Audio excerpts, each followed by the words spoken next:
কাশ্মীরি মরিচের ঝাল উত্তাপ ছড়াচ্ছে মুখরোচক গরুর গোস্ত দিয়ে তৈরি আবেশের হান্ডি বিফ। ঝোলটা দেখেন কি সুন্দর, এটা হইতে আরো মনে করেন 30 মিনিট সময় লাগবে। 22 পদের মশলা, হাতে বাটা পেঁয়াজ ও রসুনের সাথে সরিষার তেল ও লাল টকটকে ঝালে ভরপুর কাশ্মীরি মরিচের গুঁড়া মিশিয়ে দগদগে কয়লার আগুনে মাটির হাঁড়িতে করে পাকানো হচ্ছে স্বাদের বিফ হান্ডি। আপনারা দেখতে পাচ্ছেন যে অরিজিনাল বিফ হান্ডি রান্না। ভাই চর্বি ছাড়িয়ে এগুলো গোছের ভিতরে দেই না আমরা। মাত্র 2 কেজি গরুর মাংস দিয়ে হান্ডি বিফ শুরু করলেও বর্তমানে প্রতিদিন প্রয়োজন 2 থেকে 3টি আস্ত গরুর মাংস। ভাই শুক্রবার হইলে আলহামদুলিল্লাহ আমার 3টা গরু লাগে, আর নরমালে 2টা, কোনোদিন ছোট হইলে 3টা। এই যে একদম এটা আবেশে হান্ডি পাকা বিফ হান্ডি, আপনার কোনো ধরনের কোনো এক ফোঁটা পানি নাই, আবর্জনা নাই। দেখেন শুধু দুপুরের জন্যই 3 মণ গরুর মাংস দিয়ে স্বাদের হান্ডি বিফ রান্না করা হয় এখানে। অরিজিনাল বিফ হান্ডির যে একটা স্বাদ টেস্ট আমার এখানে।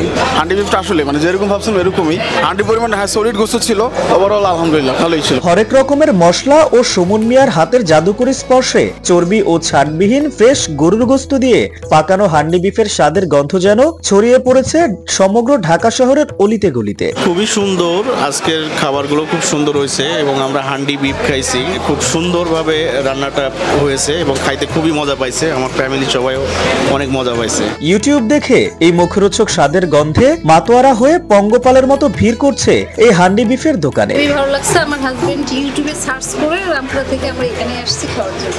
আলহামদুলিল্লাহ, আবেশে আমরা তো বারবার আসছি, এর আগেও আসছি, আজকেও আসছি। আলহামদুলিল্লাহ খাবারের মান অনেক ভালো, ব্যবহার অনেক সুন্দর, যার কারণে বারবার আসতে মনে চাই। এবং ফ্যামিলি নিয়েও আসি, আমরা বন্ধু বান্ধব সবাই আসি। শুধু রামপুরা থেকে এই হান্ডি বিফ খাওয়ার জন্য এখানে আসছি। ব্যাঙের ছাতার মতো হান্ডি বিফে ছেয়ে গেছে কংক্রিটের ঢাকা শহর। তবে হাজারো ভেজাল ও নকলের ভিড়ে আসল হান্ডি বিফের মজা উপভোগ করতে হলে আবেশ হোটেলের হান্ডি বিফের বিকল্প নেই বলে জানান সুমন মিয়া ও প্রধান শেফ। আমি হান্ডি চালু করছি, এর মধ্যে অনেক নকল হয়ে গেছে, হাজার হাজার নকল হয়ে গেছে। পাতিল দেখা শুধু হান্ডিটা যেটা দেখছেন আমার যে মহাজন সুমন ভাই তারই আবিষ্কার করা। হান্ডি বিফের পাশাপাশি হাঁসের মাংস, মুরগির মাংস, নানা প্রজাতির দেশি মাছ সহ সকল প্রকারের বাঙালি খাবারের জন্য বেশ সুনাম রয়েছে হান্ডি বিফের আবেশ হোটেলের। আমি চ্যালেঞ্জে যাইতেছি যে বাংলা যত খাবার আছে, বাংলার যত আইটেম আছে, বাংলা খাবারের দিক দিয়ে যদি কেউ আয় থাকে থাকেন, আমার থেকে যদি একটা আইটেম যদি কোনো বাবুর্চি ঢাকা সিটির মধ্যে বেশি জানে, তার আমি উস্তাদ মামু স্যালুট দেবো। তবে কখনো কখনো যেন সুমনের জাদু মেশানো হাতে তৈরি পাতলা ডাউলের স্বাদ হান্ডি বিফকেও হার মানায়। সাথে যে হোটেলে আমার ডালগুলো টেস্ট হয় না, এবার এটা ডালটা অনেক আসলেই টেস্ট হয়। মাথা গরম করা ঝালে তৈরি হান্ডি বিফ খেয়ে মাথা ঠান্ডা করা সুমনের চা পান করতে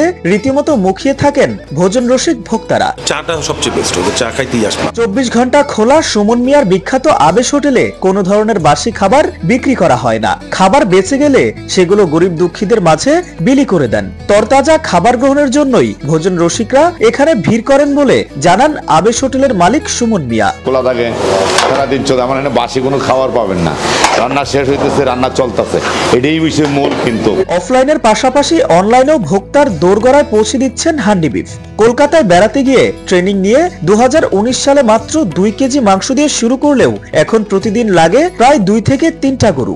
ঢাকায় 3টি শাখা বর্তমান থাকলেও ভবিষ্যতে ব্যবসার পরিধি আরো বাড়াতে চান হান্ডি বিফের আবিষ্কারক সুমন মিয়া। যখন আমি শুনতে পারি যে আমাকে বলছে আপনার খাবারটা অনেক টেস্ট, তখনই আমি আনন্দতে আমার মন ভরে যায়।